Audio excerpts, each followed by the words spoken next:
NFL Week 14, Jags, Browns, Jacksonville enters this game on a short week. They just played on Monday Night Football, and during that game, Jacksonville quarterback Trevor Lawrence went down with an injury. Soon as he went down, I immediately made two bets, one on Cleveland in this game and one on the Texans to win the AFC South division. I didn't wait to hear the injury status of how long he'd be out. I just fired away because I figured even if he wasn't hurt bad, I'd still have a chance to win both bets and would have the upside of him being out for multiple weeks.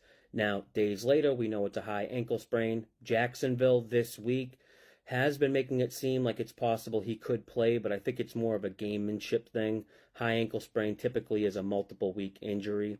CJ Beathard is listed as the starter, but some reports of him being limited at practice with the wrist injury. Nathan Rourke would be the starter if Beathard can't go.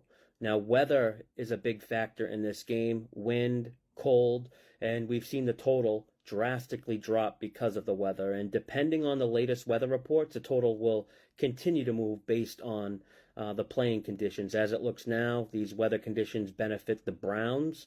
Not ideal for a Jacksonville team traveling up from sunny Florida on a short week, coming off an overtime game to play in cold and windy conditions. I know it's tough to back this Cleveland offense, but we did just watch a Cincy offense with Jake Browning go up and down the field on Jacksonville, and I like the matchup with the Browns defense at home versus this Jags offense. I've mentioned this a few times already about this Jags offense. Christian Kirk is their main option when facing man coverage.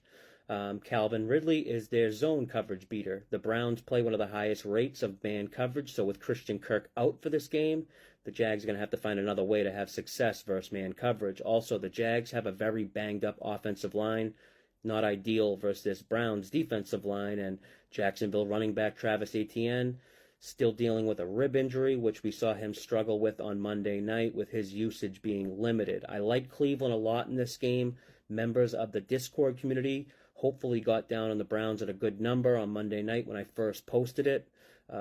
The Browns have now had 4 different starting QBs, but they still have a 7-5 winning record. I don't even care who's at quarterback for the Browns. Flacco's not the Browns' long-term answer, obviously. Personally, I think DTR gives them the best shot at winning, but looks like they're going to stick with Flacco.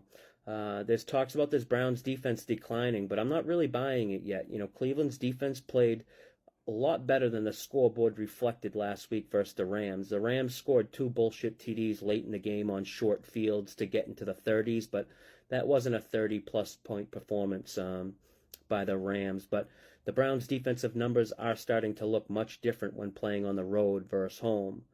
Hopefully you can get a classic Browns defensive effort at home this week.